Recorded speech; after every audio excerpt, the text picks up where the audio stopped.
moderator today for our American Marketing Association Detroit Chapter's webinar, The Backlash Against Smartphone Addiction, Understanding Its Impact on Gen Z, is Dave Padnugo, AMA's Detroit Special Interest Group Chair. Dave is one of the founding partners at Clarity Research with offices in North Carolina and Rochester Hills, Michigan. Go ahead, Dave. Thanks, Holly. Again, thanks to Raymond for sponsoring and hosting this webinar. Really appreciate it, and thanks to all of you for participating. This is our 16th MRSIG, and we're very pleased to have Mike Mercer here. Mike is based in Cincinnati, and he's president of Screen Education, a nonprofit organization dedicated to mitigating the negative consequences of screen addiction through research, education, and consulting. Without further ado, I'll turn it over to Mike. Thanks, Dave. So again, this is about the backlash against smartphone addiction and the impact that it's going to have on Gen Z. And before I get started, I was wondering, there'll be a couple of 2 or 3 polling questions, so you should see a poll pop up. So if you could, I would just be interested in knowing how many people were aware that there was actually a backlash that had started against smartphone addiction prior to learning about this webinar. And I believe we'll see the polling results once everyone has answered. There's a time limit of 30 seconds, so. This is a list of the topics that I'll be covering. And the first bullet point there, Gen Z is screen addicted. What I'll basically do is look at the last 2 years of news and information we've received about smartphone addiction and weave it together into a narrative that it really does tell a story.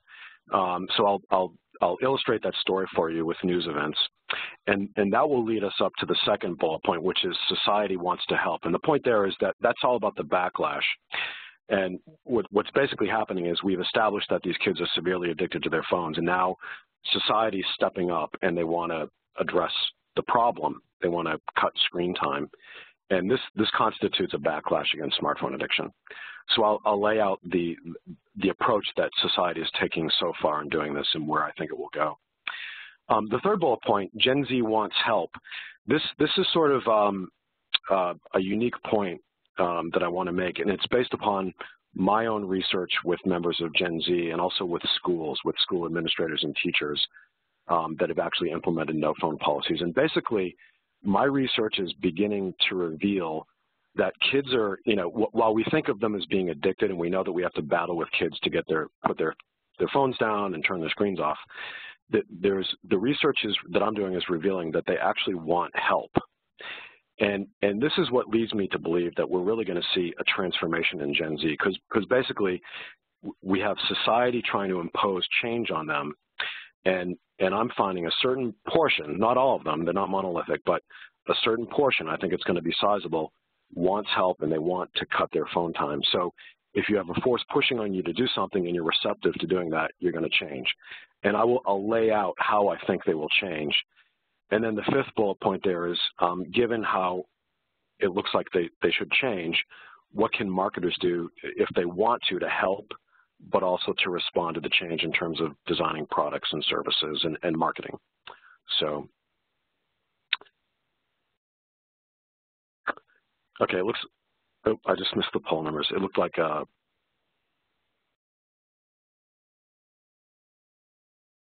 all right, well, I missed the results. Sorry about that.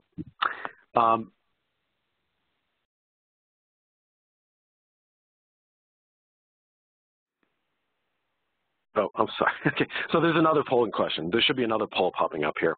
And this is, I'm wondering if you're attending this webinar solely out of personal interest, or is it because you're required to understand Gen Z as part of your job? So again, this is a 30-second poll.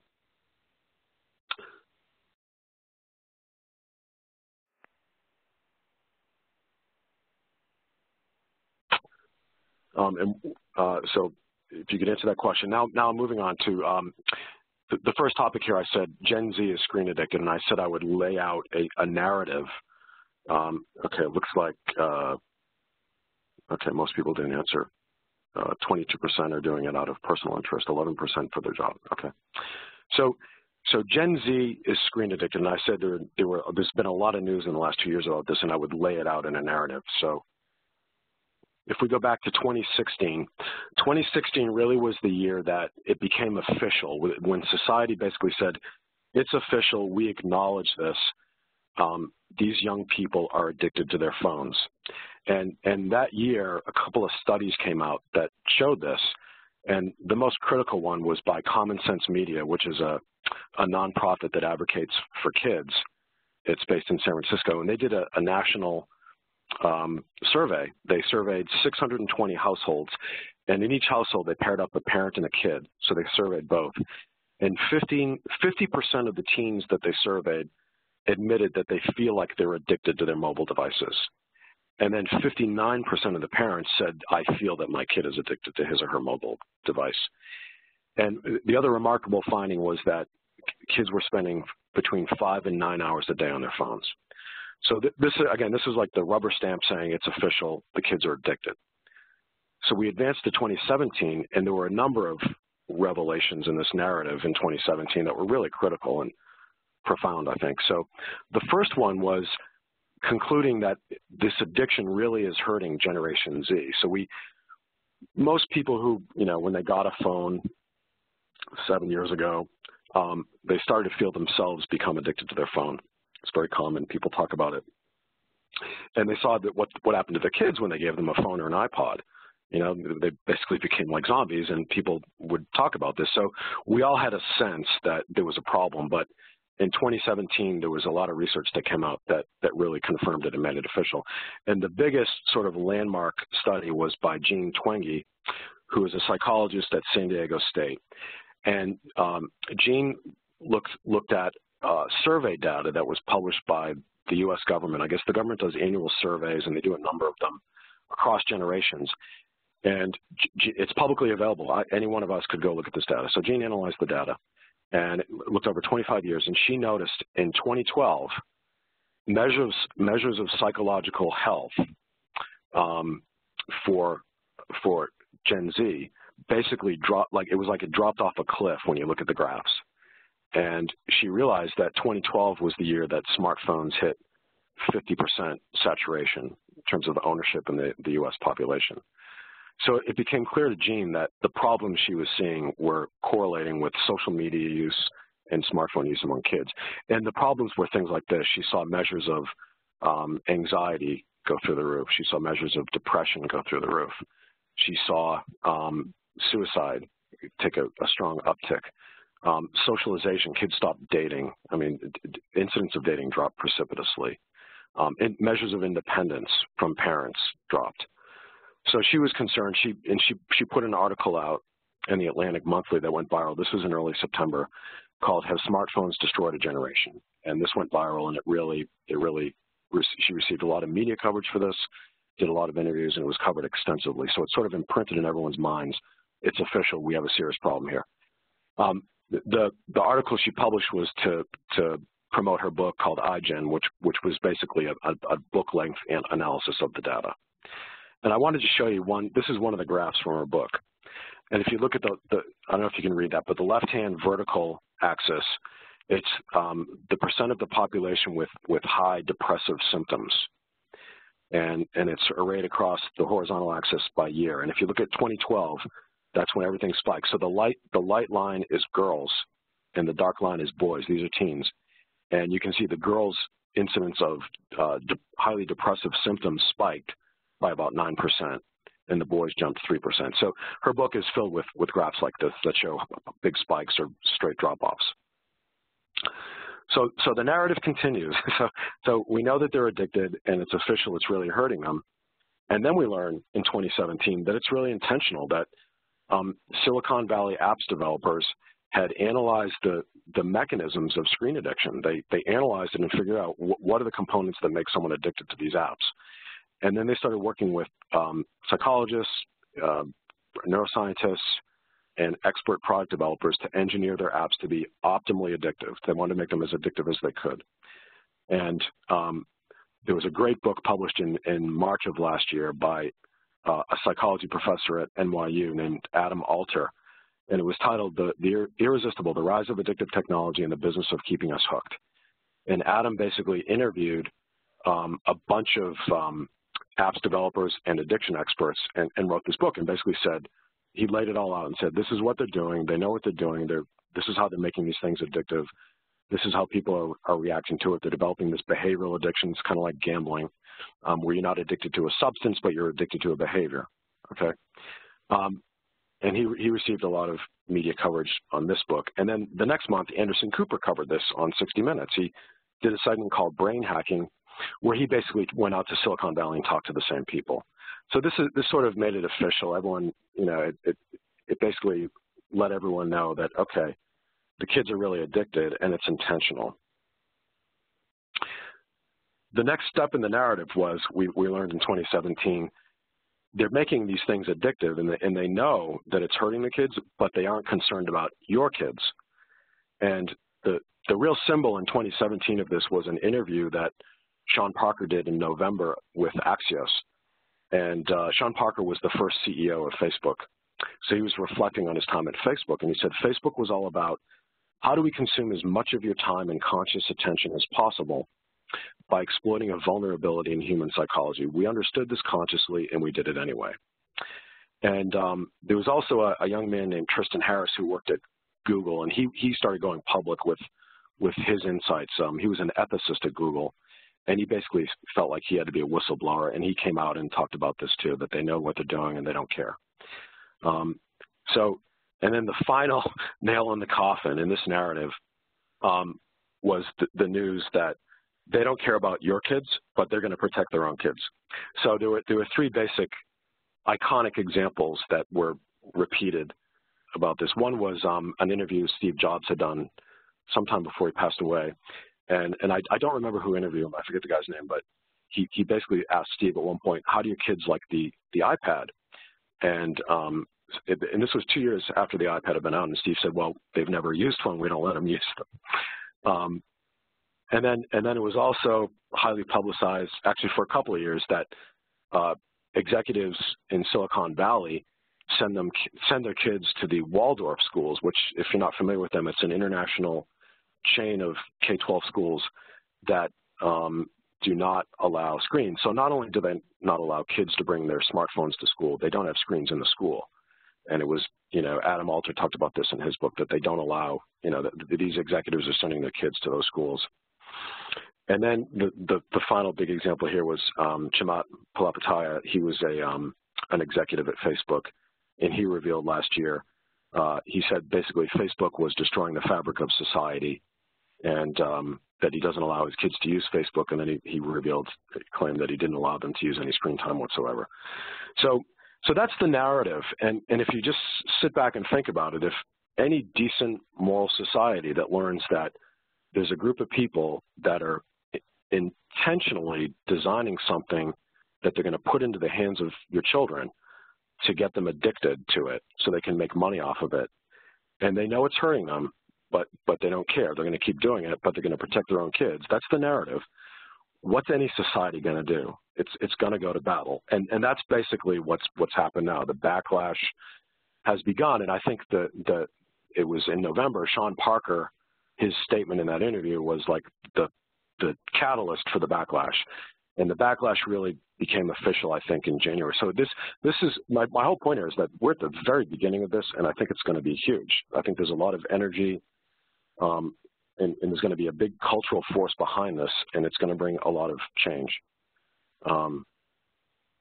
So here we are with the backlash. Society wants to help the kids. And the ultimate goal is to reduce the time these kids spend on their screens. And there are four ways that I've seen so far that this is being attempted.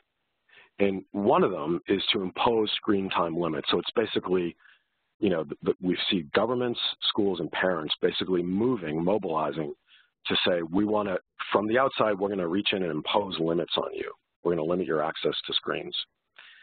And the best example of a government doing this is France. They announced in December, and this was the French Ministry of Education, so part of the French government, that nationally they're going to ban smartphones in schools or cell phones in schools.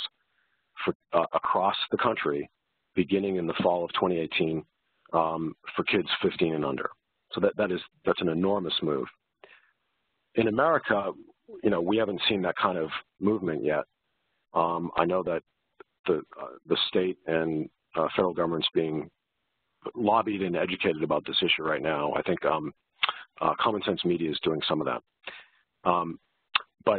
But we know in America, individual schools are banning smartphones, and I've talked to a number of them. And this is an article that shows one of the techniques that they're using. You can see those are little green and black pouches the size of a smartphone, and there's a company named Yonder that produces these. And basically the idea is that kids come to school, they put the phone in the pouch and they close it, and it's actually remotely locked. And I don't know the exact mechanism, but someone in the school office can lock all the pouches simultaneously remotely. So the kids can't open their smartphone, but this allows them to carry their smartphone with them so they don't have to put it in a box somewhere and risk it getting stolen or lost or broken. But there are 600 U.S. schools using this pouch, according to Yonder. So, and the third group that's trying to limit screen time is parents. So we've got a lot of child experts telling parents, limit your kids' screen time. The maximum amount of screen time that they're suggesting is 2 hours, but for really small kids, they're saying no screen time. So limiting screen time is one approach. Another approach that's being taken is to pressure Silicon Valley to redesign apps so that they're not addictive, or even remove apps from the market that are addictive, and also to engineer them so that they have controls that parents or kids can use to limit their screen time. And this pressure is being brought to bear upon Silicon Valley by shareholders, stockholders, advocacy groups, and lobbyists. So a lot of people probably saw this in the news in early January. 2 institutional stockholders of Apple, and combined they owned $2 billion worth of Apple stock, published an open letter to Apple's board of directors and basically said, we know that this is a serious problem. We need to address it as an industry. If we don't, then eventually regulators and advocacy groups are going to come in and force us to, and it's going to hurt the stock price. So we demand and expect that Apple will be a leader in this, and we want you to do research on the problem and then develop controls that are intuitive for parents that they can easily use to control their kids' screen time. So that's an example of the shareholders. Then we have, with Facebook Messenger, they developed a version called Messenger Kids that was targeting kids 6 to 13, and all these child advocacy groups and child health experts came out and said, we want you to withdraw this from the market, and Facebook actually refused. So we know that there's a battle lining up. I believe this is going to be discussed this week. I think someone told me on the Today Show, and I think someone said Tucker Carlson's covering it tonight too, this very issue. And then lobbying. So there's a group, I mentioned this young man who left Google, who was the ethicist. He started an organization called the Center for Humane Technology, and he's really working hard. You can see here he's been interviewed and featured on all these major media outlets. And he's really pushing, it says here, reversing the digital attention crisis and realigning technology with humanity's best interests. So he's basically trying to educate people and create a buzz to put pressure on lawmakers and apps developers to say, look, we got to do something about this. Another approach that's being, that I have not seen nearly as much, but I have to believe it's going to happen. Much of the focus, as you can see so far, has been on imposing limits from the top down, right, on kids. But it just makes sense that we have to have a complement to that, which is to help the kids develop internally the ability to self-limit. Because if they can't self-limit, of course, once they get older and leave, you know, the institutions or situations where their limits are being imposed on them, where are they going to be? So eventually, I believe we're going to see a larger movement to actually teach kids that, you know, how this is working, that these apps companies are going after them, that their attention is the target, that's the bounty they're hunting, that they're doing this for money, and it's causing you a lot of problems. Here are the problems it's causing you. We want to awaken them, right? This movement toward mindfulness, higher consciousness, awareness of what's going on. and recognition of how it's hurting them so that they can develop the ability to self-limit. So this is an example. This you can see at the top there with Thrive Global. This is a company that Arianna Huffington started about a year and a half ago, and she initially raised $1 million to start the company. And basically, this company is going to be going in. This is for adults, so this company is targeting adults, but it's going to go to corporations, and it's going to say, look, we want to help your employees become healthier and less stressed.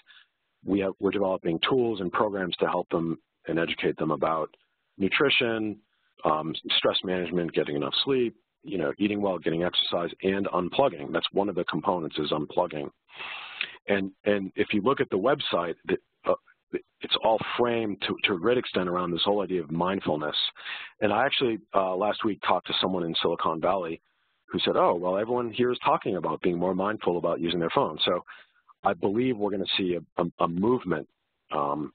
It's going to start to permeate the culture about we have to be more mindful. That's one of the techniques that's going to be used, right? To be more mindful, develop our consciousness.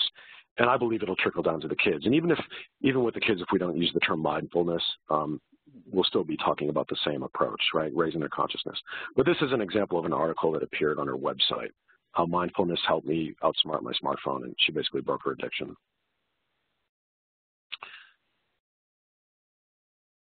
Here's another example. This is a summer camp that launched this year, and this summer is going to be the first time they're in business. And I've actually talked to the guy that started it.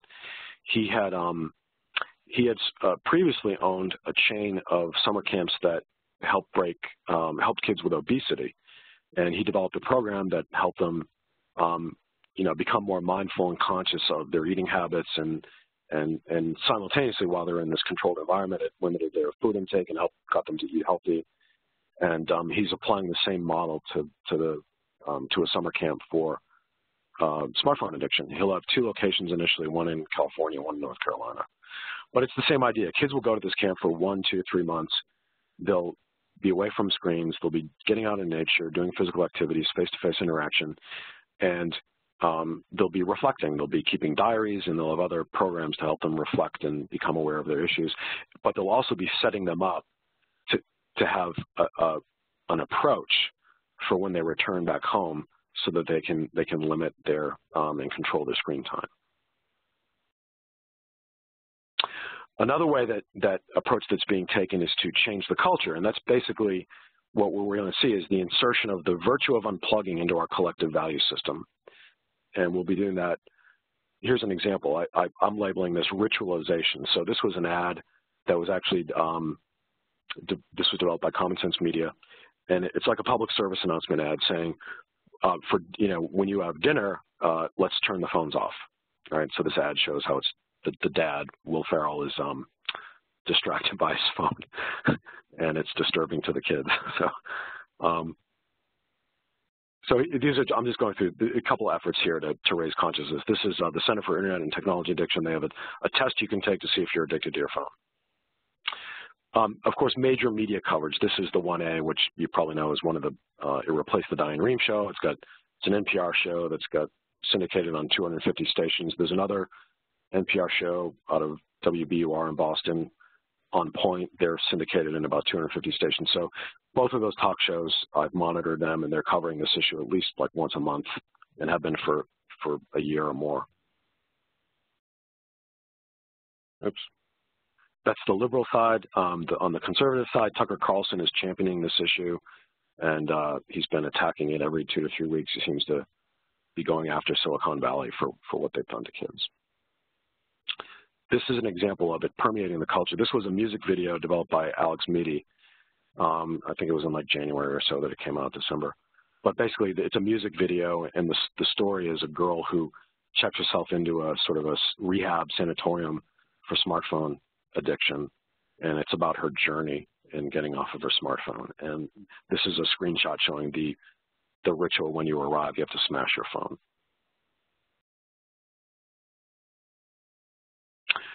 So those are the things that society's doing. That's the backlash, right? That's the beginning of the backlash. So that's what we're seeing so far, and it's only been a couple of months.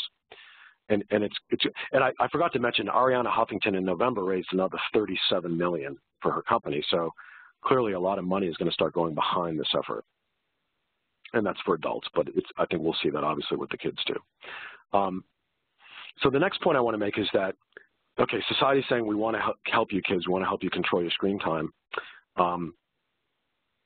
And I made the point that my research is showing that these kids, to some extent, want to cut down on their screen time. And I just want to give you an overview of the research I've done. Well, first of all, this is sort of a framework for thinking about it. If kids are going to change and cut their screen time, right, their ability to change or whether they'll change will be dependent upon their consciousness of the problem and their desire to change. And I just want to show you, I'm finding in my research, now it's been with smaller groups of people. I'm actually working on a national survey now, but this is with smaller studies, that there's a medium consciousness and a high consciousness of this problem. So clearly we're going to have a bunch of kids who don't want to change and they're not aware that there's a problem. It's just normal to them. But we've got a lot of kids who I think it's more unconscious that it's a problem, and when they're placed in a situation where they're deprived of their phone for a few weeks, they awaken and they realize, wow, these phones are really causing me a problem. But then we're going to have another large portion of kids who are already aware that it's a problem, and I'm seeing a lot of that, and they want to change. They already know that they want to change. They wish they could cut their screen time, and some of them have tried to. So, so the research that I've done is with that top point there, teens at summer camps who have been deprived of their phones for 2 to 4 weeks, and I've done 3 different studies with teens at summer camps on this issue. And then I've talked to a lot of teachers and administrators at schools that have placed restrictions on smartphone use. And to sort of summarize here, the reaction when kids are placed in, so the idea is that these kids are going to camps for 2 to 4 weeks where they're not allowed to use phones. They're not allowed to bring them, and they don't use them. Excuse me. And we're finding that, yes, there is some frustration. They say that they're frustrated because they're disconnected from their friends, from their family. So they're not saying, like, I wish I could get on social media and post stuff, right? They're saying, I can't call my mom when I want to, right? I can't text my friends when I want to. I can't connect with my friends. It might be through social media, but they're not lamenting the fact that they can't access social media, right? They're saying, I feel disconnected. And some of them said that they feel disconnected from world events, what's going on in the world, the news. But if you look at the bullet points below that top one, they're all, pretty positive about getting away from their phone. So I'm finding a lot of kids are saying, I'm relieved to escape the burdens of my phone. And when you ask them what the burdens are, it's like notifications. They say, I'm overwhelmed with notifications. I can't keep up. So clearly they feel like they're supposed to keep up with all the notifications. A lot of them talk about getting away from drama. Some talk about bullying. They talked about how gossip spreads so quickly online, and they're glad to get away from that. I put image management in italics because I have not heard much about that, but other researchers have. We're learning that that's part of the anxiety. It's, and the depression, right? It's contrasting. People are projecting their ideal selves onto social media, and it makes a lot of kids feel inferior, and it depresses them. The third point down, they're amazed at how much more they engage with the surroundings, with nature and with other people. They try new activities that they hadn't tried before. The next point down, they're amazed at how much better they get to know others through face-to-face communication. And I will tell you, it's amazing because in some cases, when you hear these kids talk about this, it's almost as though they're so used to communicating through screens. They talk about face-to-face communication as though it's a novel new experience for them, and they're awakening to it. And they can't believe how much better it is. You can get to know people so much better. We've had kids say they got to know their friends at camp after 4 weeks better than they know some of their friends at home. So, and then they're also shocked at how much better they sleep. They just can't get over it. So the study I did last summer was with the camp, and we had about 60 kids that we were following throughout their experience. And then we waited 4 months after they left camp, and in November, December, we surveyed them. And these are the results. I asked them, I said basically in the survey, you could have experienced, I want to know about your emotional reaction to being deprived of your phone. And you could have experienced simultaneously opposing emotions, gladness and frustration. So in 2 separate questions, I asked, did you experience any gladness and did you experience any frustration in the second question? And these numbers astounded me. So clearly you can see 92% experience gladness, some degree of gladness. only 41% experienced some degree of frustration. That's a 51-point gap. So clearly what they're saying is that they were far more glad to be without their phone than they were frustrated. Some other interesting numbers from that same survey with that group of kids. 42% had attempted, they said that they had attempted to curb their phone use prior to coming to camp. So these 42% said yes, that at some point before coming to camp, I really wanted to reduce my screen time, and they tried to do that. The second point there, 92% said it was beneficial to have gone without their phones while they were at camp. 83% considered having gone without their phones for several weeks to be an important life experience. 35% said they were successful at curbing their phone use after leaving camp. Now, I don't know if that was a one-time thing or if it was a sustained habit, but they at least tried to, right? I didn't get any distinction between those two. And then, remarkably, 17% tried to influence a friend to spend less time on their phone as a result of having gone through the phone deprivation experience. This is a quote I really wanted to share. One of the things we asked in a written questionnaire, we collected data like 4 different times, and we had a written questionnaire that said, what would you like to tell your friends about? If you could tell your friends something about your experience of going without your phone, what would it be? And this was, I thought, a remarkable quote. She said, it was extremely enjoyable, and as a family, we should do it. It's really cool to interact with your acquaintances and family. I would say this because my mom texts me when dinner is ready, and instead of talking to me, we're on our phones during meals. So this just shows, you can see what I was referring to, that, you know, like this face-to-face interaction in some ways sounds like it's a new thing to her, right? And then this is the last piece of data I want to show you, but this was absolutely remarkable to me. I asked the kids, how would camp have been different without your phone? With your phone, if you had been able to bring your phone. And if you think about this, the way to read these responses, it's what they're basically saying, if they can, the only way these kids can tell you how camp would have been different if they had brought their phone is if they reflect on what their life is like back home with their phone, right? So what they're basically saying in these responses, they're saying this is what camp would have been like.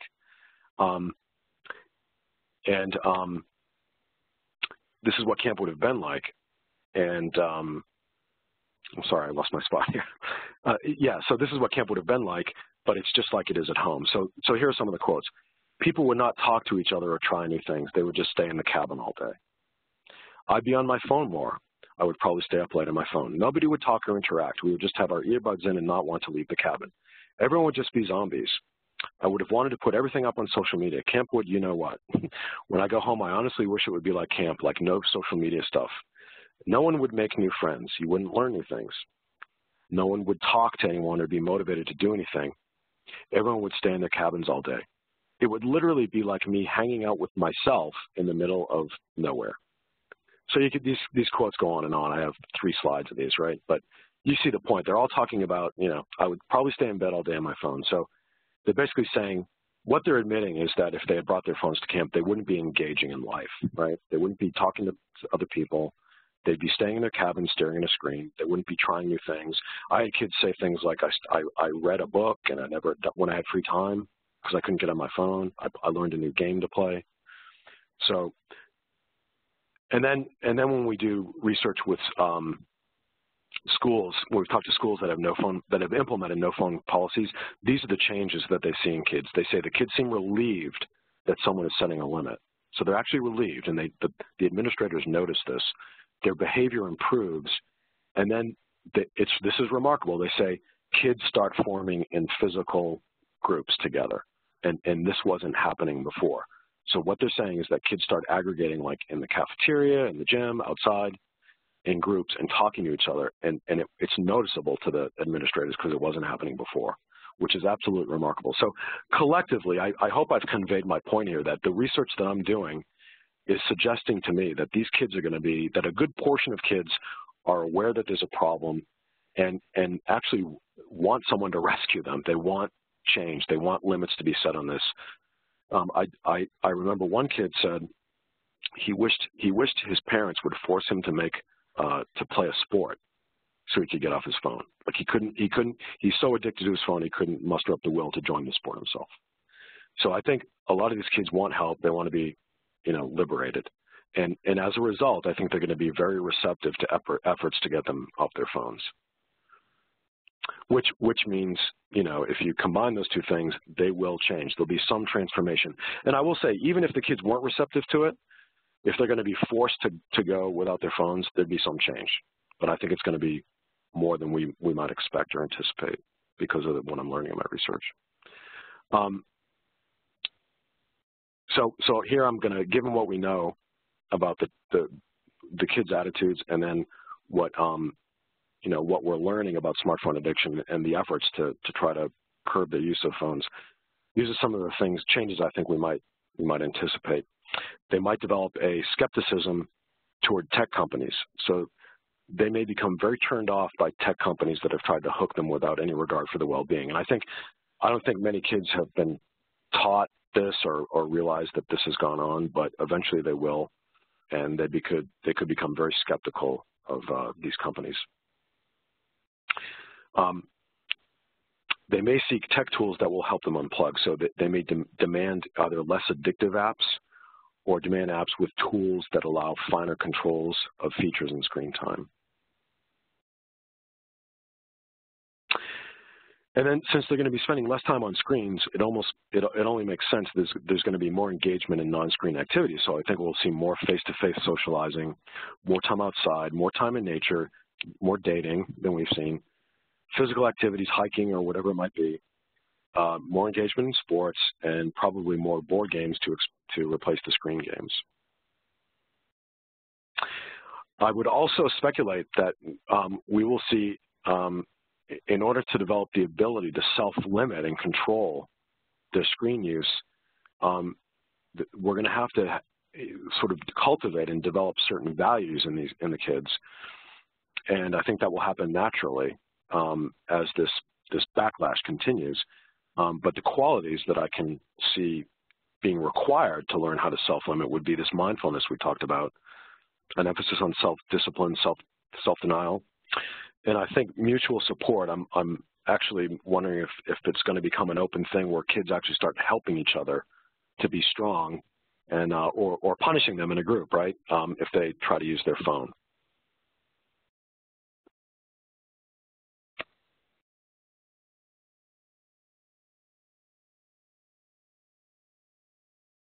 And I think we'll see more ritualizing of unplugging. So I think it'll become, we'll start developing rituals or standards for when it's acceptable for everyone to have their screens on and off, right? So there'll be times where it'll become expected to turn our screens off in public. There'll be times when it's, expected that we turn our screens off at home, and there'll be times when we're expected to turn our screens off with friends. I actually had a group I did focus groups with. These were boys at a camp. They'd been at camp for 2 weeks. And one of the boys said, they were 15, and they said, when we have sleepovers, we'll have 6 kids who are sleeping over sitting in a room together silently for 2 hours staring at our screens. So that's the kind of behavior that I think we will probably see start to change. And then given how we think Gen Z will change, what can marketers do to help and to respond? I think specifically for tech companies, there's obviously going to be opportunities, I believe. So new social media, video, and game apps that offer less addictive experiences, or apps that help them, Gen Z, monitor, control, and limit their screen time.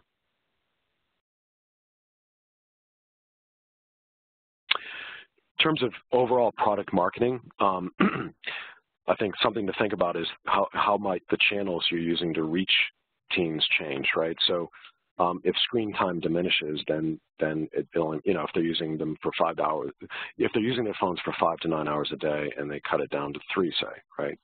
Clearly, your ability to reach them through the channel of social media, video, and other online apps will be diminished. So this will probably mean marketers will start to look for other channels for getting to them again.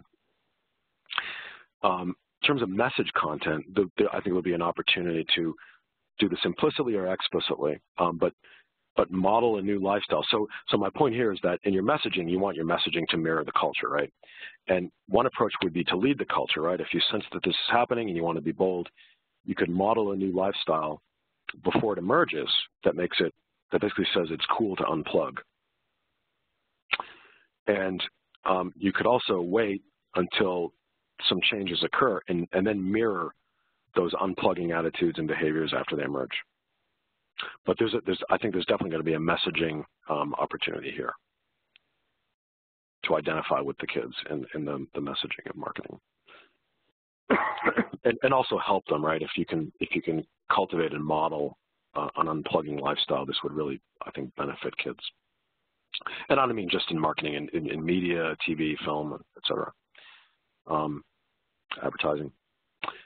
And then in terms of products and services, there's opportunity, obviously, to satisfy the spike in demand for recreational products and services that will replace screen time recreation. We don't know exactly what they'll be, but this is something that, people in marketing, I'm sure, will be monitoring. Develop products and services for Gen Z that help them develop the ability to unplug. So an example would be that summer camp. I'm guessing we'll see other things like that emerge. And then develop products and services for parents and schools that help the parents and the schools help Gen Z unplug. And then from a corporate marketing standpoint, I think there'll be an opportunity to demonstrate through corporate social responsibility initiatives that the corporation supports this unplug movement. So this could, obviously get a company into the good graces of kids and parents if they were to do this. And that's the presentation. We have a final polling question, which is, do you feel that the backlash against smartphone addiction will change our culture? So I'd be interested in seeing how people respond to that.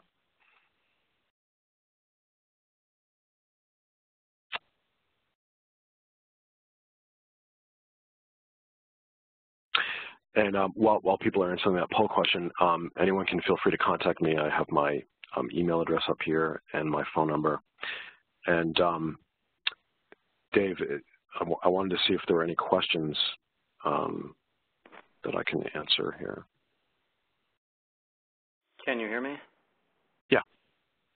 I think one question relates to whether kids who are high users of their smartphone do better academically, for example, on their overall GPA or SAT or ACT scores than those who are low users.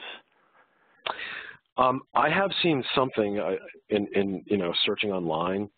I have seen something that says that schools where they've banned the smartphones, that the kids have done better. And then there was a study, and I think it's been repeated. It was published last year, like in May, I believe, at UT Austin, where they had at a college, they had a large group take a test. It was a huge, hall class.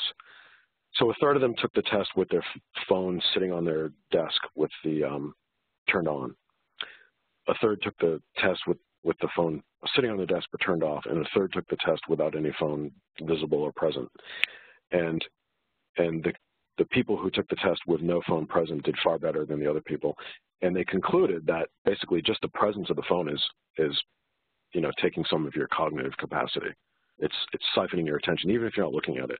You're wanting to look at it. So, but I haven't seen anything that's really comprehensive. But I think there's a suggestion, because the phones are shortening kids' attention spans. They're distracted. Kids are using them during class. I mean, I've heard horrific stories about what goes on. So they're clearly not paying attention. It's consuming their time. They're multitasking when they're doing homework, doing like 3 or 4 things while they're trying to do homework. And it's pretty clear from, anecdotally that it's hurting kids' grades and academic performance and learning. Another question is, how does banning smartphones in schools meet the issue of, the violence in schools? I mean, to the extent that you may have violence or a parent or vice versa wants to contact a kid in school by banning phones, how do you reconcile that? I'm sorry, what's the violence connection? Do you mean? Whether it's gun violence or encroachment in the school, if somebody, they're like the recent violence in the schools, right? Right. The gun attacks. I mean, to the extent that you ban smartphones, in a school, what impact, reconciliation, if you will, between those two forces do you see? I don't know, and this is something, there are two teachers that wrote a book. It was published in October, and I don't remember the name of it, but they're teachers who address this whole issue of, basically arguing that we don't need to have phones. And one of the things they talked about is parents are so concerned, like, well, what if there's an emergency? And these are teachers, and their response was, call the school, call the principal's office, and you can get a message to the kids instantly, right? But, I mean, that doesn't address what you're talking about. So I don't know. I don't know how to answer that. Clearly, if there is a school shooting at a school and kids, don't have a phone on them, then, yeah, a parent can contact them. I guess that's something that'll have to be worked out, you know what I mean, as society grapples with this and thinks it through, It's a cost-benefit question, and I don't know. I think some schools will want to ban the phones, and others won't. So that's another question in terms of tracking kids longitudinally. So let's say after they graduate high school, and for those schools that ban phones in the high school versus those schools that don't, academically or non-academically, does phone usage decrease for kids who've gone to a high school where phones are banned versus not? Well, I haven't seen anything. So you're saying if a school bans phones, do the kids use the phones less back at home? Is that the point? Well, or after they graduate. So let's say they go 4 years high school, and this high school does not allow any phones. This high school does. And theoretically, could that be a factor in once they graduate the high school level? Do they use their phones less because of that banning in high school A versus the same? I mean, an independent sample. I don't know. I haven't seen. Yeah. This is so new. I don't think they've gotten that far. Yeah. You know what I mean? Tracking graduates. It's so brand new. I don't think there's been anything like that I've seen. I really doubt it. So I don't know. Yeah. All right. Any other questions? Just pop them up on the chat. Otherwise, give it a minute or two. I think it was very, very interesting, Mike, and appreciate your time. If there's any questions not covered by, Mike's presentation, obviously he got his contact information. This will be uploaded to YouTube soon. I'm not sure exactly when we're going to do that, but it will be uploaded, the entire presentation. For future events, you can just go to amadetroit.org. As Holly mentioned early on, the next event is the March Mix and Mingle on March 13th for those in the Detroit area at Hopcat in Royal Oak, Michigan. It's from 6 to 8. And you can register for that event, again, at amadetroit.org. There's other events. There's a Rapid Innovation Marketing event. It's the fifth annual, actually, John Ganga Scholarship event at the MSU Extension Center in Troy, Michigan. It's on April 12th, 6 to 8:30. It's a scholarship at Michigan State for their Masters of Market Research program in honor of John Gangas. And so those are a couple events upcoming. And just keep track of amadetroit.org for future events. I think that concludes our program. Anything, final words, Mike? Nope, that's it. I really appreciate it. All right. Thanks to everybody for joining us, and we'll see you next time. All right, thank you. Bye-bye.